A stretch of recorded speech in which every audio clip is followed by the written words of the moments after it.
So, ladies and gentlemen, welcome back to the show. I'm Terry Lin here and back with Travis Marziani. And today we are going to talk about paid advertising, getting started, and some of the mindset blocks that keep people from starting, including me and some other store owners I've talked to lately. So, the premise of this episode came just a few days ago when I was talking to Vincent over at wearpanda.com, where they sell bamboo eco sunglasses. And we were talking about how we don't like doing paid ads because you have to lose money to learn. And I think this is a big problem for a lot of people, and probably not just us. I think Travis is a big advocate of paid ads. So today we're going to talk about how he got started and kind of the platforms he uses and the learning curve of teaching yourself paid ads. And should this be even something you'd be teaching yourself, or should you hire someone else to do it, or what are the other solutions out there too? But before we start, Travis, what's up with you? Well, this month, January, has been a record month for us. Only a couple $1,000s more than I think November, but still it's been awesome just to see another record being set. And another thing actually that I recently found out that I wanted to share with everybody is that your credit card, the rate that you're getting from your credit cards or PayPal, it can change. So now that we're making more money in revenue, I called up my credit card company and they're looking and they're like, wow, you're paying way too much in fees. You need to, we'll set you up with a plan so you're paying less fees. Yeah, there was a startup I saw called foundersgrid.com where basically it's bundled discounts. One of our fellow DCers friends runs it, and basically he gets like Zendesk, Shopify, Stripe to give you perks. And basically one of the big perks was if you use Stripe, you get the first $1,000 of fees waived, even if you have an existing account. So it's worth the $50 to join this Founders Grid too. So FYI, if you're looking for something like that. And I think Shopify, they give you like 60 days free instead of the usual 14 days. So kind of all these ninja perks you can see on Founders Grid too. That's really cool. Yeah. But I noticed a trend though, like ever since I got you on board, you keep having these record months. So I think there's like a correlation there, right? Yeah, I'm working hard trying to figure out some things. But actually, another tip that I wanted to share with everybody that Fred at Tortuga Backpacks shared with me via Twitter is a ninja way to get EDUs to link to you. And so the EDU domains, for those people that don't know, are college domains, and a link from one of those to your website is huge. And that's something I've been struggling with, is how to get EDUs to link to you. And it's something after I get back from my Asia trip that I'm planning on doing. And we'll share this ninja tip at the end of the episode. And also shout out to Fred for attending the SF meetup. By the time this goes out, they probably have met already. So hopefully it went well. And if you guys want to do meetups, either let us know, Terry at buildmyonlinestore.com, or just go to the forums, get a guest user there, and you can look at the threads on who's the host, where do we have them in your city, and things like that. So for me, one thing interesting, I had lunch with Joe Magnotti over at empireflippers.com this week, and we were talking about buying, selling sites. So they're looking for more sites to sell, actually. And I was asking him, well, usually when you think about selling a site, you want to have, say, I don't know, some kind of decent net profit, right? But turns out he's saying even if you have a site that has like $200 a month in stable profits, you can actually sell it for, say, 20 times that as a listing price. So if anyone out there has a site to sell, you can shoot me an email and I can put you in touch with Joe. Just because I guess what they've done is they used to be a kind of website broker model, but now they're moving to a marketplace where they're just putting buyers and sellers together. And they're really looking for sites to sell. So if you got any sites that are profitable, but maybe you don't want to manage anymore, or you just want to get rid of them, free your time up to do some other things, Joe and them can certainly help you out. That's really interesting. So is it 20x just flat, or if you're a little bit bigger, can you kind of negotiate, or how does that work? From what I've talked to them, it's just across the board listing price. I don't know what they actually finish at. Maybe they might finish at 18, 19, 17, depending on the economics of the business. But usually what they want is that they want the 90 days profit to be kind of on an upward trend, if not stable, because if you're going downhill, the market's a lot harder for someone to buy, right? But there are people out there, he said, that want to buy sites that they can tinker with, but when it's going down, it's a lot harder to sell for most people. And he was saying basically, as long as if your revenue is growing at some rate and is profitable, like they can pretty much sell anything right now just because the demand is so high. And I asked him, where is this demand coming from? Well, he's saying a lot of people that have money that are in corporate jobs, say they're like 35, 40, 45, they're interested in this online thing but don't have the experience, but they want to buy something that's already has a cash flow that they can then tinker with and then kind of cut their teeth on, instead of starting a brand new WordPress site or a Shopify site and learning everything from the ground up. No, that's interesting. That's something I could get involved with because 20x, like if it sells for, let's say 20x monthly profit, that means I'd be making money in 2 years.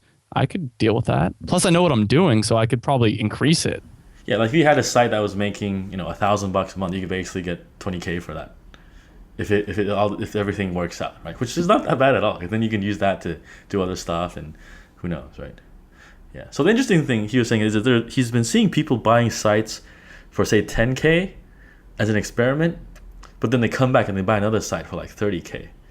So it's interesting, a lot of the money out there that we probably don't have any idea about, where I guess it's like real estate, right? People buy houses here and there, but they buy a small little condo just to test it out before they buy like a huge 5 bedroom house. So That is interesting. I'm gonna have to go check this out now. I might buy a site. yeah, exactly. Yeah, and the thing is, they vet all the sites themselves versus Flippa, where kind of anyone can list. So to list your site on there, they do have a listing fee just to make sure that they filter out the legit sellers from the people that are posting stuff for fun. So if you have a site with a net profit that you want to get rid of, yeah, just let me know and I can link you guys up with Joe over at Empire Flippers. Well, I think one of the biggest things is realize that paid ads is an investment. And one of the things I always love telling people is it's about helping you define who your audience is and what keywords you should use. Because if you are going to be spending money on paid ads, you're definitely going to be figuring out who you should target your ads to, what keywords you should use, and all this information that you probably aren't actually doing otherwise. Like maybe, yeah, I'm sure you know that, oh, if you own a business, you need to kind of do this. But once money's on the line, it's a different mindset, in my opinion. It changes from like, yeah, this would be a nice thing to know to we need to know this now, and then you start to pick up little tips on what words are really valuable, what keywords you should be paying for. So what's an example of defining your audience and keywords then? Sure. So for me, let's start with defining your audience. With Facebook ads, for instance, you really need to know who your audience is. It's all about demographics. So the first thing I had to do is think, okay, well, who is going to be buying from me? Okay, well, it's probably going to be moms that have daughters that dance. Okay, well, what kind of stuff are they interested in? And what age range is that? And then you start thinking, well, what other websites does someone in this age range and this demographics go to? And then it just kind of keeps going until you realize that. And then sometimes you might think at first, oh, I bet you 25 to 35-year-old women with daughters are my key demographic. And then once you run the ads, you might say, no, 35 to 45 is where the money's at. And those are the kind of people I should really be making my website tailored for. So the key is you have multiple ad campaigns or ad groups to compare against, right? Because I think a lot of people starting out, they just make one ad and it doesn't work. Then I either tweak that ad, but then you don't have anything to compare it against. Oh, absolutely. Yeah, no, the way to do it is, and I'll talk about this a little bit later when we go over the Pinterest ads, because I recently started doing Pinterest ads and I put up a lot of what I considered highly targeted ones, but not all of them work. So then the next thing you're going to go through is say, okay, well, this worked, this didn't work. It doesn't matter what doesn't work. All that matters is what works, because you just stop spending money and you get your money back with the ones that do work. So it's kind of a shotgun, or like throw the spaghetti at the wall and see what sticks and then start over and do it again. Yeah. So one thing when you say about paid ads is that it's an investment when you lose money at first. But then I think a lot of people are scared of that. Well, how much do you lose until you see the return, right? So when you started out, how much did you spend on the main platforms? Did you have like a stop loss for each platform, or what was the kind of methodology? It wasn't as scientific maybe as it should have been, but there's two things I'd say. The first is I'd recommend spending $5 a day, like starting tonight. That's the first thing, is just a small amount, something that, if you lost $5 a day, would it be the end of the world? No, it's worth the lessons you're going to learn. And that's what you got to keep in mind. It's not about necessarily getting conversions right away. It's about figuring out how to get conversions.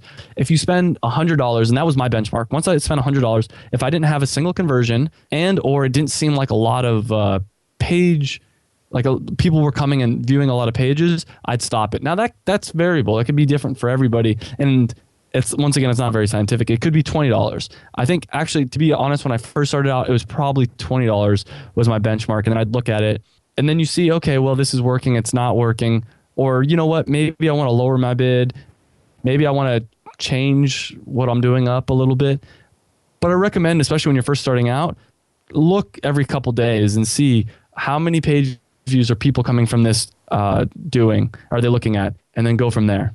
So you're saying $20 for one ad group or the entire ad campaign on one platform total? So $20 per keyword, for instance, if I'm doing AdWords, and then $20 per demographic if I'm doing Facebook ads. But you can, so here's the key thing. There's no set in stone rules.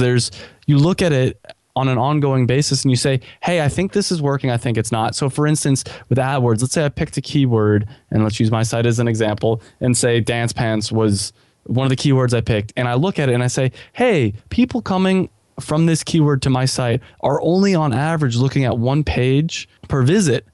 Then I could probably say after $20, you know what, this isn't a very good keyword. Or maybe I say, oh, this is a good keyword, but I have too many negative keywords that I should be adding that I haven't added yet. So you can use it as a barometer constantly, but I'd say give it $20 just to see and let it accumulate some time, because the truth is the first person or the first 5 people that come to your website doesn't mean, like, let's say the first 5 people that come to your website from a given keyword are not at all interested in it. Doesn't mean the keyword's bad. You don't have a big enough sample size yet. So you can, the big answer to your question is you can look constantly, but give it a little while to see if it is working or if you need to tweak it. Yeah, so there's no right dollar amount to get the right sample size. It's essentially what I was asking. Because I know if you just spend like 5 visitors, you're not going to get the right data. But then how much do you spend where it's enough to know that, hey, this is not working too? You listen to your gut a little bit. Like if you have a keyword that you think is going to work and it looks like it's working, then stick with it. If you have a keyword that you're kind of iffy about, and then the data backs up the fact that it's not going to work, cut it. I mean, don't get caught in the trap of thinking a keyword or a demographic is going to work, and after a sufficient amount of data comes in showing it doesn't work, sticking with your initial thought. But I mean, there is a little bit of gut feeling involved here at first. So once you iterate through the first process, how do you then make a new ad group or comparison metrics to take the next step? Well, so the big thing is test, and test again, because the truth is you're not going to probably make money off AdWords at first unless you just have a great intuition. So what I do always, the first thing before I get into it, always be split testing your copy or your image on Facebook and stuff like that. It's too easy to do not to be doing it. So you need to be doing it. But what I'm a big fan of with AdWords, for instance, is adding negative keywords is a big one, or splitting off your keywords. So let's say I started with the dance pants like I talked about earlier, then you realize, well, okay, dance pants is actually a pretty commonly searched term. So maybe I should do one keyword is jazz dance pants and another one as, ballet dance pants or whatever, and split those off. And then you can even further test the copy, because someone searching for jazz dance pants is more likely to click on an ad that says jazz dance pants, and someone clicking for ballet dance pants is more likely to click on ballet dance pants. And I don't think ballet dance pants are a real thing, but you get the idea. Yeah, I wouldn't know because I never tried them before. I don't know either. Maybe it is a real thing. I have no idea. I don't target that yet. Yeah, but the key is to use modifiers, is what these words are called. Right? Yeah, exactly. Yeah, the key is it's to segment it smaller and smaller. And you can start out kind of broad if you want to, which actually, to be honest, I don't advise at all. I start out being as specific and targeted as possible. For instance, if you sell bow ties, you would want to target keywords such as buy bow ties. If you sell really interesting polka dot bow ties, start out with keywords like buy polka dot bow ties, because the chances of you losing money are a lot smaller if you're really specific and highly targeted. And the other thing that kind of brings up is you should have your funnel down really tight, and by spending that money, it's going to motivate you to get your funnel down really tight. And what I mean by that is when people land on whatever landing page you have, how likely are they to buy it? And I bet you those insurance people paying $50 per click, their landing page is really good. So that might be a good place to look at.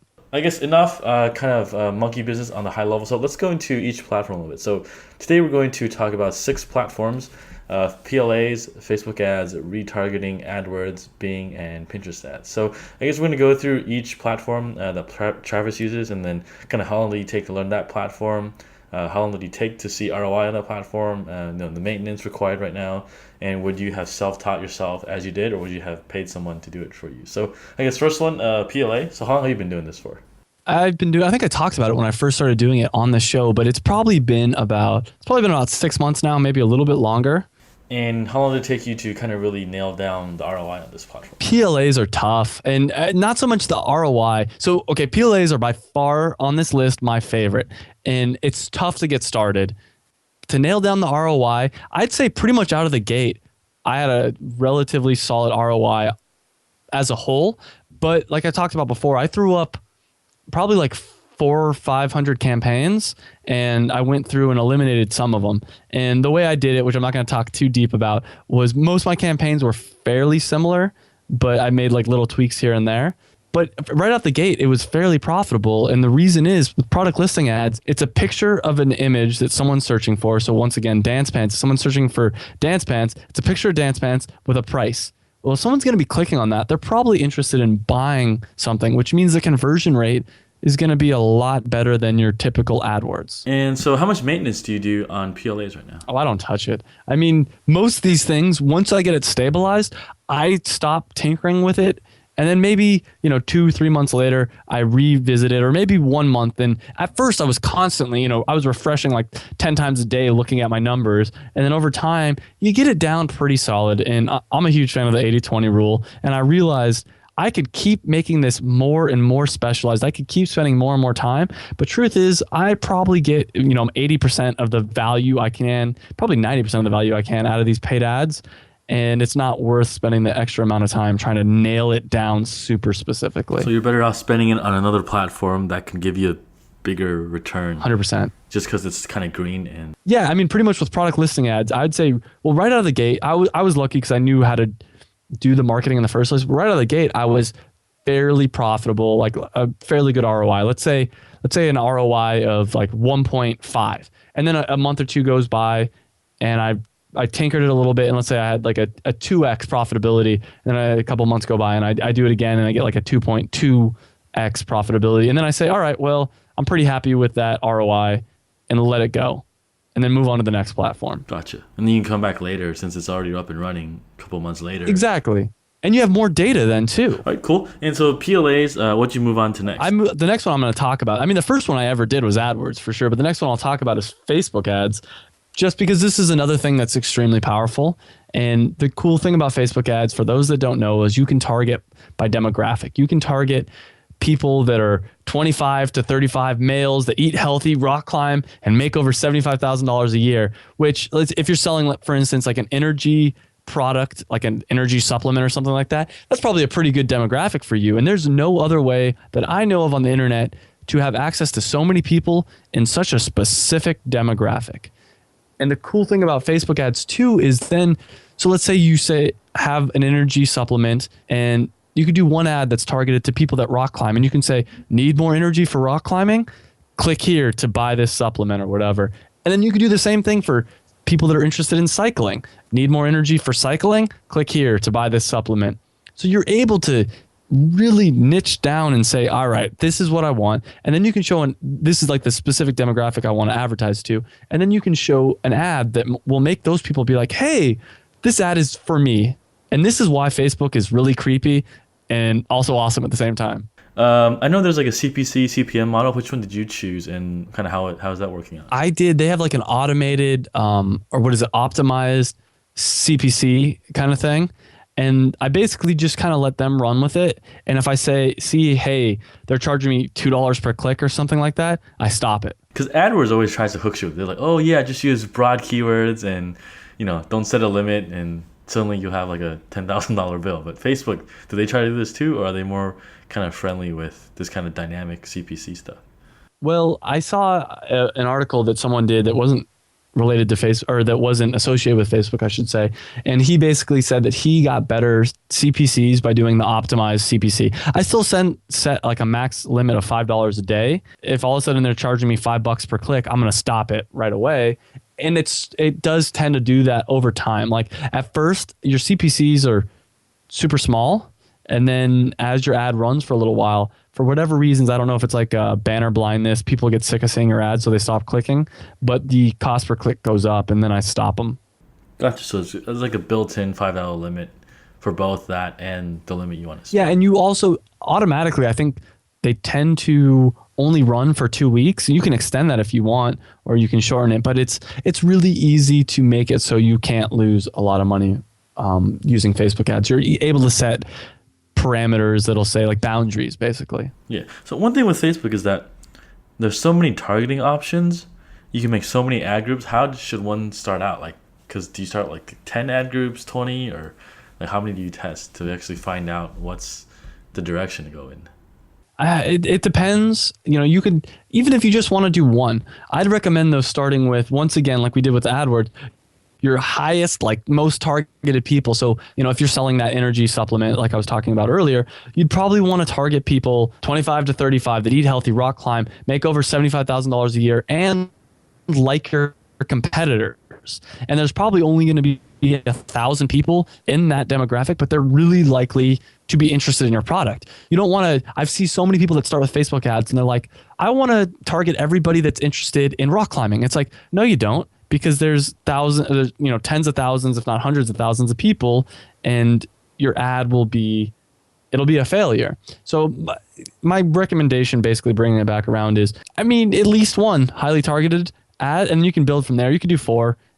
It's not so important. I think the bigger important thing is testing it at first and getting over that fear of the new platform. Yeah. So it would be like, if you take us, for example, hey, I want to target people with online business. Like that's ridiculous, right? Because you have copywriting, drop shipping, e-commerce, Amazon, services, consultants, whatever. Whereas if you go, hey, I want to target people that are on Shopify, BigCommerce, Volusion, Magento, WooCommerce, that also use Aweber, MailChimp, whatever, they use Zendesk, and then I want to send this to them, then you're talking. Yeah, and I think when I first started out, I only started with one demographic group because I was pretty confident it would convert. And then from there, it's like you just naturally get more ideas because your wheels start spinning and you're like, oh yeah, why didn't I think about this, this, and this? And I wouldn't be so concerned with, I should start with at least 4. Split test your image. It's always a good idea to do that, or split test your ad copy. But especially for the energy drink, we could say, hey, let's test 18 to 25, 25 to 35, and then see which one's more engaging, and then cancel the other one. And then within that group, we can say, okay, 25 to 35 people that make over 100K or under 100K, and then you can then keep doing that, right? Yeah, exactly.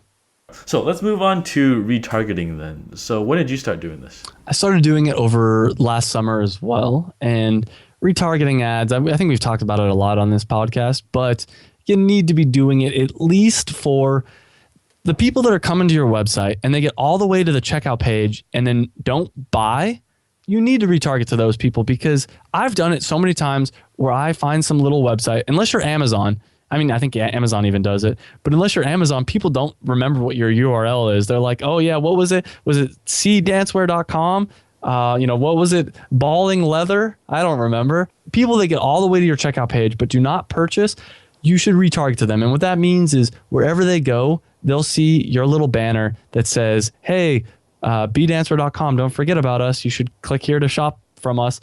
And a good percentage of those people will come back. Gosh, so you only hit the people that get to the shopping cart page first, just for focus and not wasting time on anyone that comes to your site. You can, and I recommend. So that's my thing. Everybody should be doing that, like everybody. But the next step, I would say, and this is where I'm at now, is people that have gone to more than one page. So let's say 3 pages. So if they've gone on your homepage, they clicked on a category page, and then they clicked a product page, they're probably relatively interested in your product. There's no reason to retarget people that go to your homepage, click on a category page, and leave, because they're probably not super interested.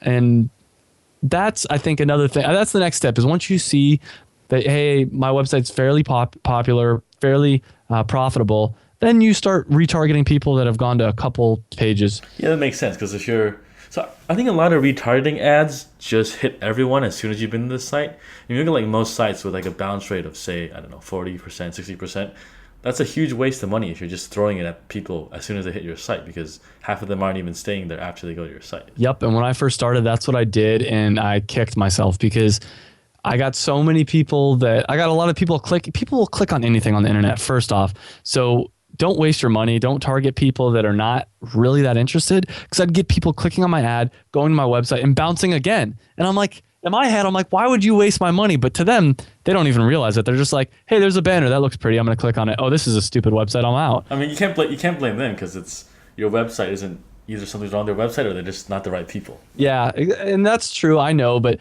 it hurts me.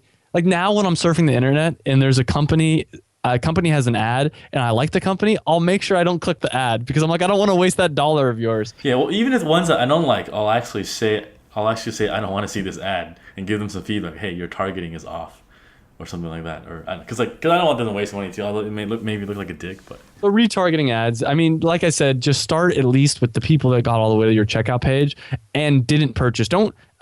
9 times out of 10, there's no reason to retarget people that have already purchased. You already have their email. They already know about your site. They got an email from you confirming it. They're about to get a package from you. Why show them ads everywhere they go? I think that's just annoying. yeah, the way to do this is you tag them on the checkout page, and then there's a thank you page that you don't tag them in. Basically, They get tagged as soon as they come to my website, but then if they go to 3 pages minimum, then when I start showing, like I put them in the group of people that's okay. But before what I had it was there's a tag on all, actually I think there's a tag on all pages of my website, but and I was using AdRoll, if they go to my checkout page, then I show them ads. But if they go to my thank you page, I take them off the list of showing ads. I don't, I want to look into Google retargeting. And part of the reason is I found with AdRoll that I was spending too much money with Facebook ads.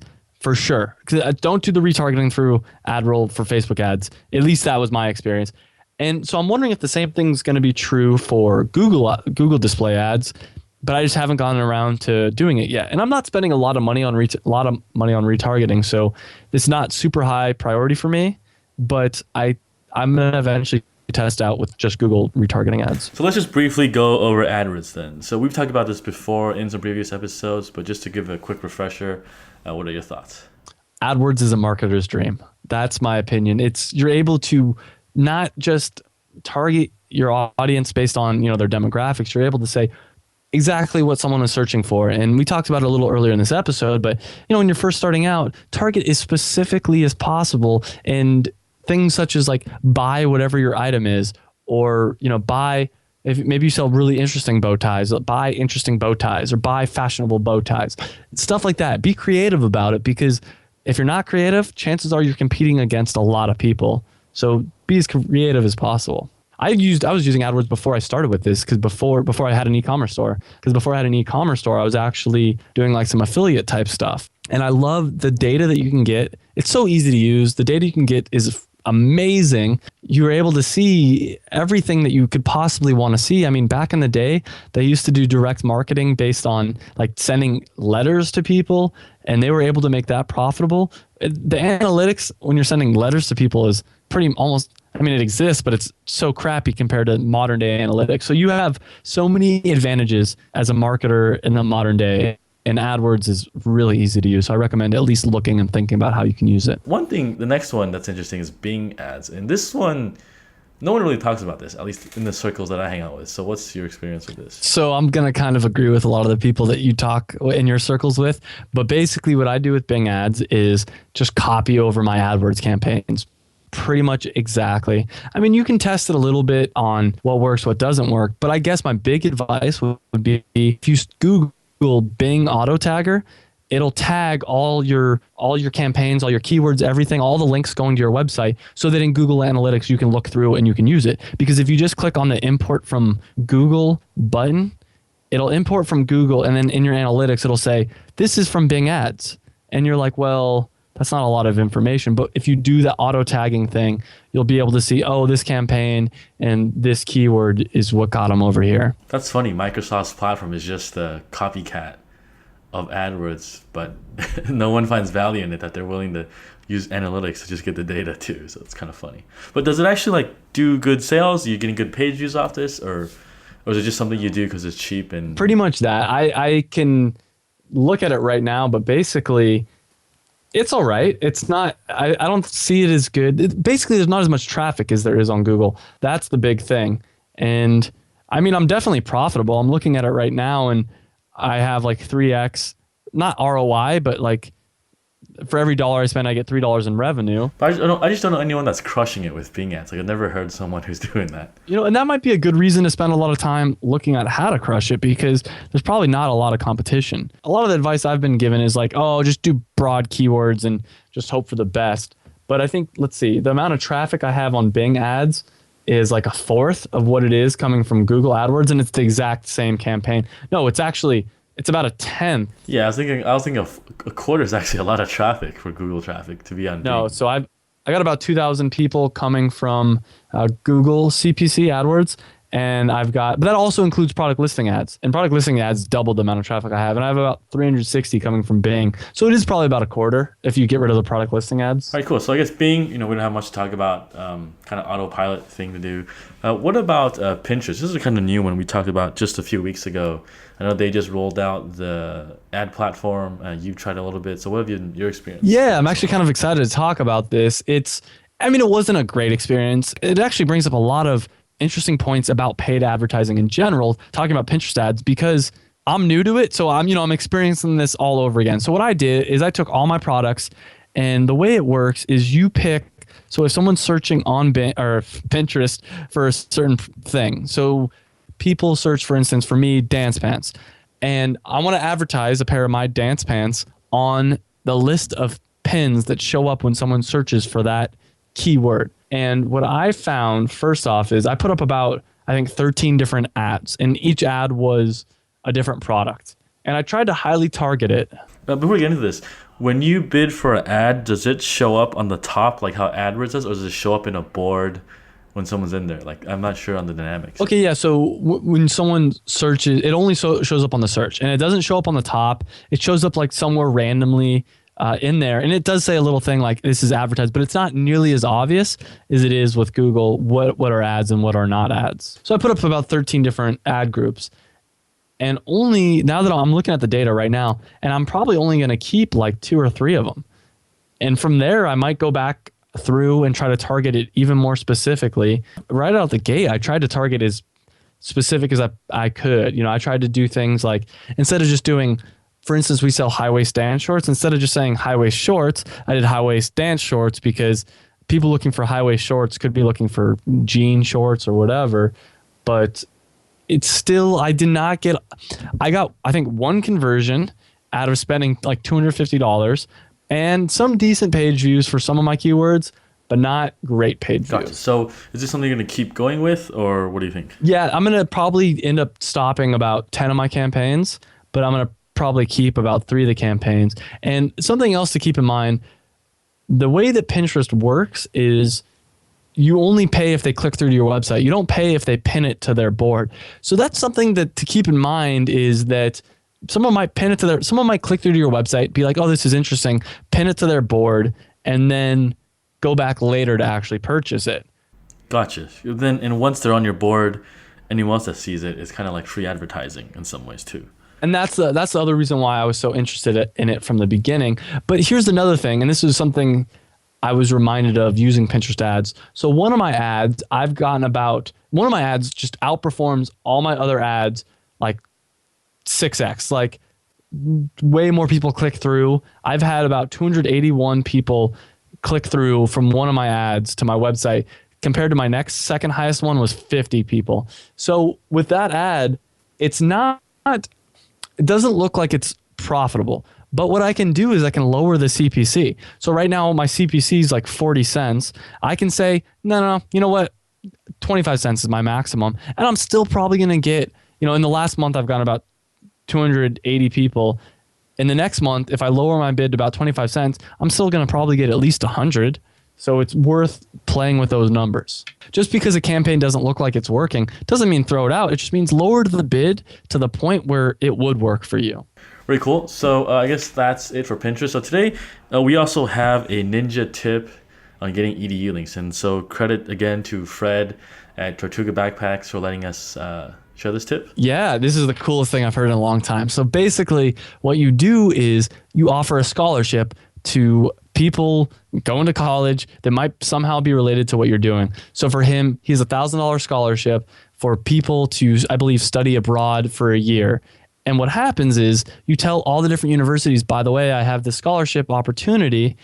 And what are they going to do? They're going to link to it from their website so that their students or prospective students can get that scholarship. And there you have it. A great way to get links. And you know what? It's also, since he's in the travel niche, like people who are interested in travel will be like, oh, who is this company that's sponsoring the scholarship? Oh, they sell travel bags, and you're getting traffic for there too. So you're probably making your money back if the distribution is all set up correctly on $1,000. Oh, absolutely. I think with me specifically, I'm going to definitely contact every dance department of every major college in the United States and tell them, hey, by the way, we have this scholarship. And what does that do? One, it tells them that we exist. And then two, they're more likely to want to do business with us because they're like, oh, wow, these people support the community, all that kind of stuff. And we get a link, hopefully. I mean, there's no reason that they wouldn't want to help their students make money. Yeah, but even then, just getting on the radar of schools and relative, things like that is probably worth it in general, just because they see your site. Someone's probably going to buy if the traffic's there. Absolutely. So that was an awesome tip. Thank you, Fred, so much. I'm so excited, like when I get back from Asia. And it's going to be perfect time because when I get back from Asia, it's going to be about middle of March when people are starting to think about college and scholarships. So I'm going to definitely be hitting this hard. Awesome. Very cool. So that's it for this episode. Thanks again for joining us, and we'll catch you guys next week. Thanks for listening to this episode of the Build My Online Store podcast. If you want the show notes, make sure to check out the website at buildmyonlinestore.com. If you got an e-commerce store, every 2 weeks I lead a live mastermind call with about 5 or 6 other listeners in 2 separate groups where we work openly together and solve a business problem that you have. And we're all there to support each other. So if this sounds like your cup of tea, make sure to check us out at buildmyonlinestore.com/mastermind. Thanks again for tuning in, and I'll catch up with you guys next week.